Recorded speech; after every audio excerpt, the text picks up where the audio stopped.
Հայաստանում քննարկում է մի գաղափար, որը կարող է փոխել արդարադատության ողջ տրամաբանությունը։ Վարչապետը առաջարկում է մարդկանց ճակատագրերը որոշեն ոչ միայն դատավորները, այլև երդվյալ ատենակալները։ Սա արդարադատության ժողովրդավարացում է, թե ռիսկերով լի փորձարկում։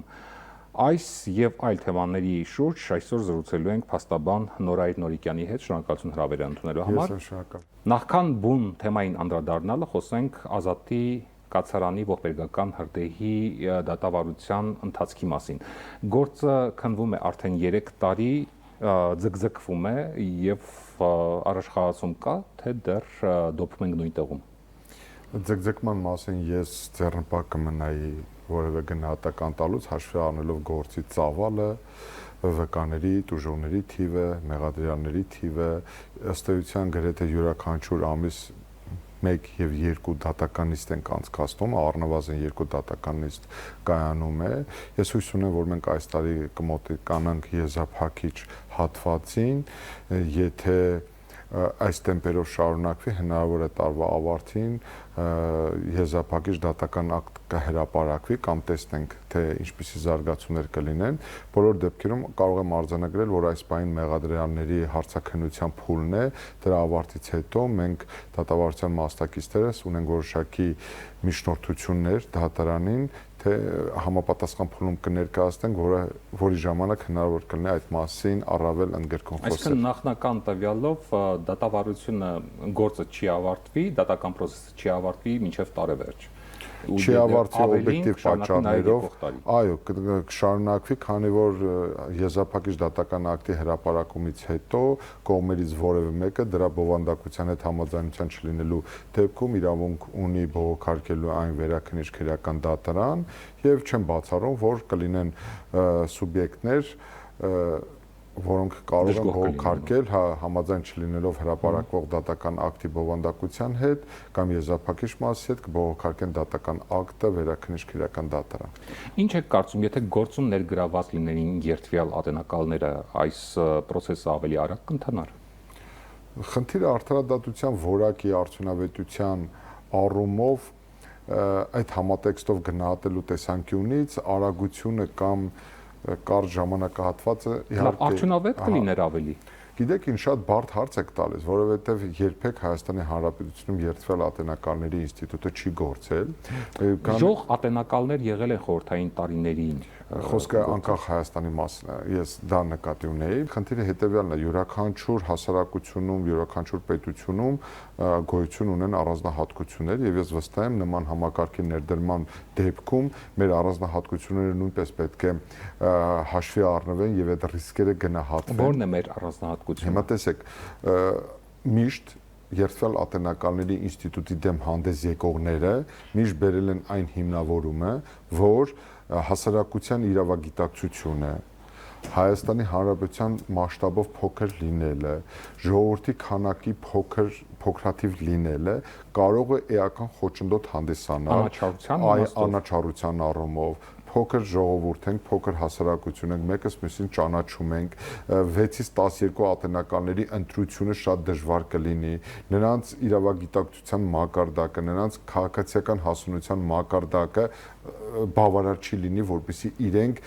իրենց կարգավիճակով պայմանավորված իրականացնեն այնպիսի գործունեություն, որը օբյեկտիվ արդարադատության իրականացման առանցքում կլինի։ Սա այն թևի տեսակետն է, որոնք մեղմ ասած դեռևս վաղաժամ են համարում երդվյալ ատենակալների ինստիտուտի ներդրմանը։ Բայց կան նաև մի ստվար զանգված մասնագիտական, որոնք ոչ միայն կողմ են, այլ գտնում են,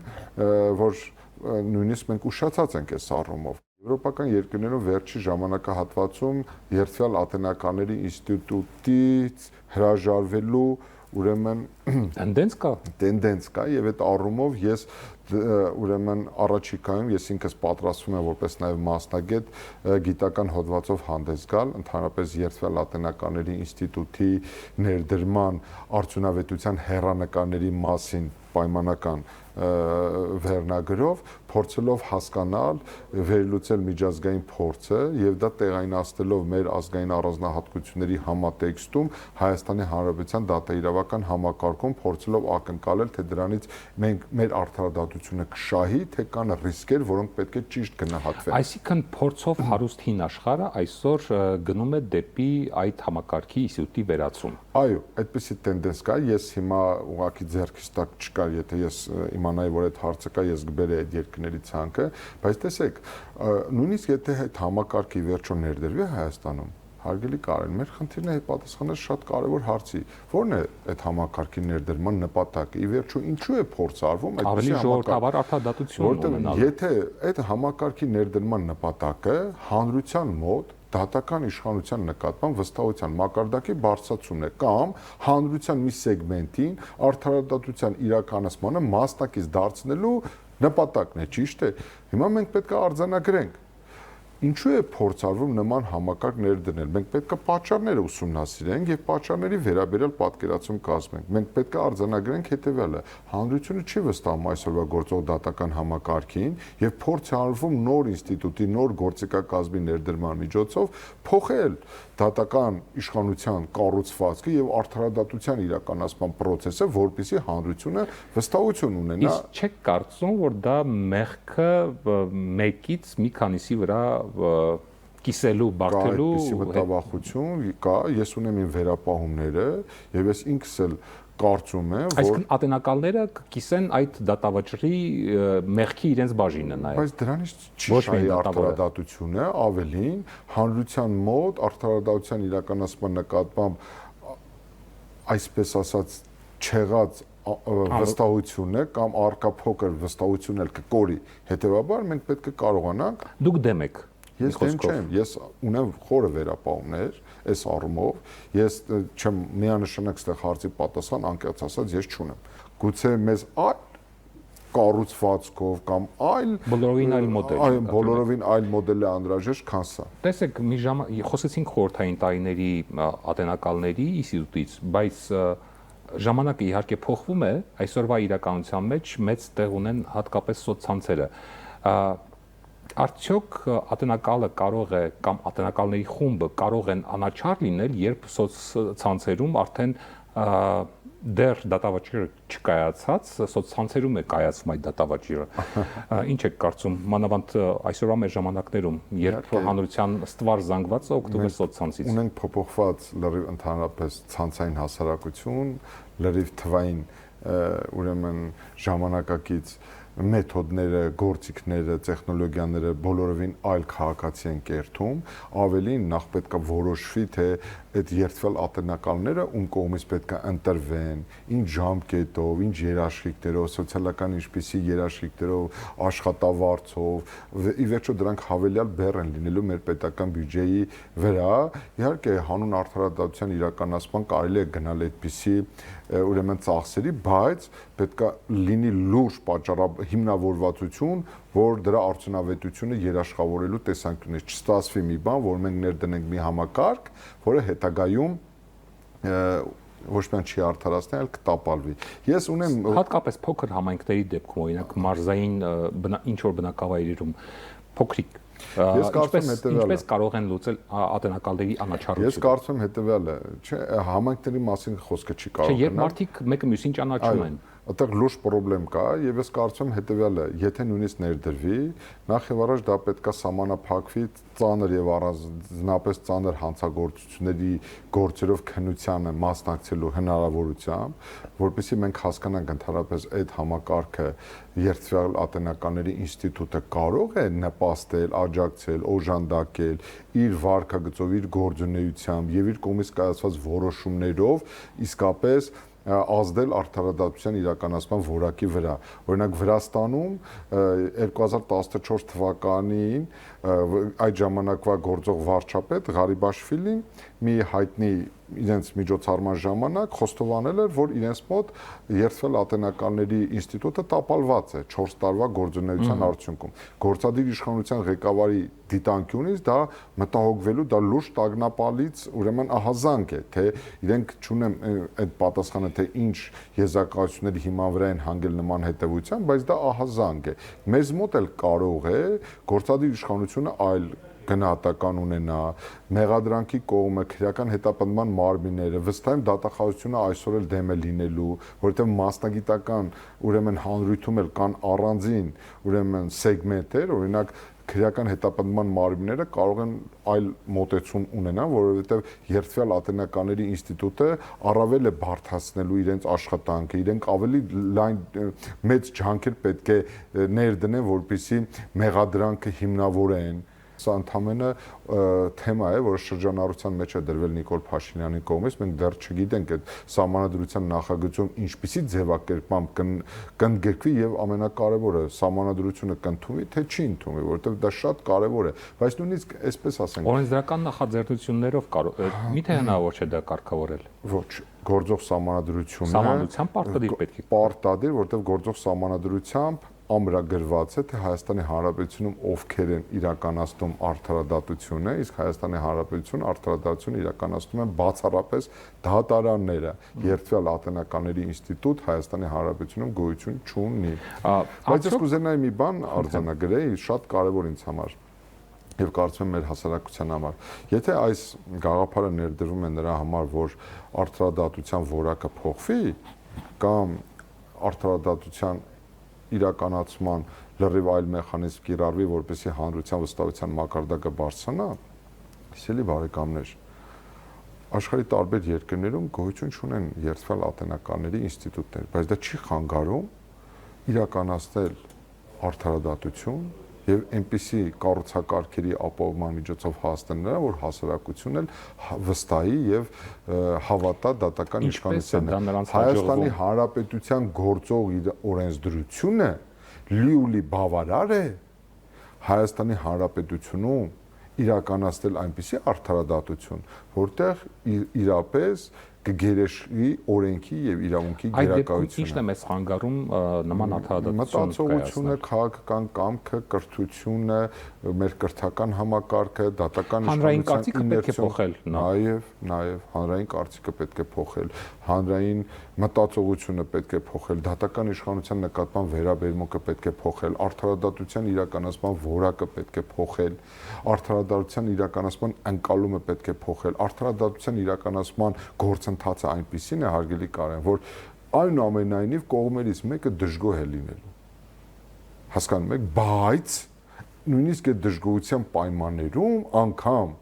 բարձր որակի արդարադատության իրականացման ժամանակ հենց այդ նույն դժգոհող սուբյեկտի մոտ ներքին համոզման պայմաններում նա հանգելու է հետևության, որ այնուամենայնիվ ինքը ոչ թե խափնվել է, ոչ թե իրեն խափել են, ոչ թե կեղծ արդարադատություն է իրականացվել, ոչ թե ձևական արդարադատություն է իրականացվել, այլ ազնիվ մրցակցային պայքարում ինքը պարտվել է։ Վերջում, եթե ձեր սեփական ճակատագիրը որոշվեր, դուք ով կվստահեիք կամ ավելի ճիշտ ինչպես կուզենայիք, որ դա այդ վճիռը կայացվեր դատավորի կողմից, թե ատենակալների։ Գիտեք, նորից եմ կրկնում, նայած թե երթվյալ ատենականները ինչ իրավասություն են ունենալու։ Ես չգիտեմ վերջնական արդյունքում ինչ մոդելի երթվյալ ատենականների ինստիտուտ է ներդրվելու Հայաստանում, որովհետև քիչ առաջ խոսում ենք, կան ինստիտուտներ, որոնք ընդհանրապես որոշելու են մեղավորության եւ անմեղության հարցը, կան այդ երթվյալ ատենականների ինստիտուտ, որոնք ընդհանուր որոշելու են պատժաչափը կամ պատժի կրման նպատակահարմարության հարցը։ Գիտեք ինչ, կա այսպիսի մի խոսք, որ մեկ հոգու կողմից կայացվող որոշումը կարող է ճակատագրական լինել եւ մեկ հոգին երբեմն կարող է ներքուս սխալվել, որովհետեւ ինչպես ասում են, մի գլուխը լավ է, մի քանի գլուխը ավելի լավ է, բայց մեր երաստիճան դատական համակարգն էլ տալիս է դրա պատասխանը, լուծում է նաև այդ հարցը, բայց կրկնում եմ, սա Սրա արդյունավետության մասին մենք կարող ենք խոսել միայն այդ համակարգը ներդնելուց ու որոշակի փուլ անցնելուց հետո։ Հիմա ռիսկային չէ ներդնել եւ սպասել թե ինչ կարող է լինել։ Բայց մենք չենք կարող ի սկզբանե ասել այդ համակարգը առանց օգտագործելու, առանց կիրառելու արդյունավետ կլինի, թե չի լինի։ Կյանքը ինքն է երբեմն որոշ հարաբերությունների վերաբերյալ տալիս պատասխանը, երբ այդ գործիքա կազմը կիրառվում է։ Քանի դեռ այդ գործիքը Հայաստանում չի կիրառվել, քանի դեռ այդ գործիքի կիրառման արդյունքում մենք դրա արդյունավետությունը կամ անարդյունավետությանը ականատես չենք եղել, միանշանակ պատասխան տալ, կարծում եմ բավականին ռիսկային է։ Դուք ինչ առաջարկ ունեք այս հարցով։ Մանավանդ ուսումնասիրել եք միջազգային փորձը եւ պատրաստում եք նույնիսկ հոդված գրել։ Ինչ եք առաջարկում, որ ինչպիսին լինի հայաստանյան արդարադատությունը։ Նախ ես ինքս ինվենտարիզացիա եմ ենթարկելու առաջին հերթին Հայաստանի Հանրապետության դատական իշխանության նկատմամբ անվստահության հարցերը, որոնք են այն խնդիրները, որոնց վերաբերյալ մեր հանրությունը չունի վստահություն դատական իշխանության նկատմամբ։ Հետո փորձելու ենք վերլուծել այդ խնդիրները, ճգնաժամը հաղթահարելը հնարավոր է գործող իրավակարգավորումների շրջանակում, թե միակ հնարավոր լեգիտիմ միջոցը մնացել է երդվյալ ատենականների ինստիտուտի ներդրումը։ Եվ փորձելու եմ բնականաբար, կրկնում եմ, ես ինձ դասում եմ այն մասնագետերի շարքին, որոնք գտնում են, որ նույնիսկ ընդգրկելու կամ այս համակարգը ներդնելու դեպքում անհրաժեշտ է որոշ հանցագործությունների քննության ուրեմն դեպքերում ներդնել այս համակարգը սպանությունների, առանձնապես ծանր այլ հանցագործությունների քննության դեպքերում մարդկային ճակատագրերի խեղման, ուրեմն դեպքերում, երբ որ իսկապես բոլորի համար էմոցիոնալ զգացական ֆոնը առկա լինելով հանդերձ, բոլոր դեպքերում երդվյալ ատենակալը այդ իր որոշումը կայացնելիս ներքուստ համոզմունք կունենա, որ այդ որոշումը կայացնելուց հետո հաջորդ օրը փողոցում քայլելիս մեր քաղաքացիները նրան ամոթանքի փոխարեն կծափահարեն կամ շնորհակալություն կհայտնեն իր մասնակցության համար։ Իսկ առաջարկների բաժնում չեք դիտարկել երբևէ արհեստական բանականության ֆակտորը, որը անաչառ կարող է լինել առանց հուզական եւ այլ։ Ես հենց հիմա նման մի գիրք եմ կարդում արհեստական բանականության ձևավորման ակունքների հեռանկարի մասին եւ ես ինքս աստիճանաբար հանգում եմ այն հետեւությանը, որ արհեստական բանականությունը 10-20 տարի հետո փոխելու է ամբողջ աշխարհում մեզանից յուրաքանչյուրի ընկալումն ու պատկերացումները ընդհանրապես հասարակական հարաբերությունների բոլոր շերտերի, այդ թվում նաև դատական համակարգի նկատմամբ, բայց խնդրում եմ նկատի ունեցեք արհեստական բանականության որպես գործիքի կիրառումը օբյեկտիվ իրականության մեջ, այն էլ մարդկային ճակատագրերի որոշման տիրույթում շատ ռիսկային կարող է լինել։ Շնորհակալություն մեր հարցերին պատասխանելու համար։ Մենք զրուցում էինք փաստաբան Նորայր Նորիկյանի հետ։ Ցտեսություն։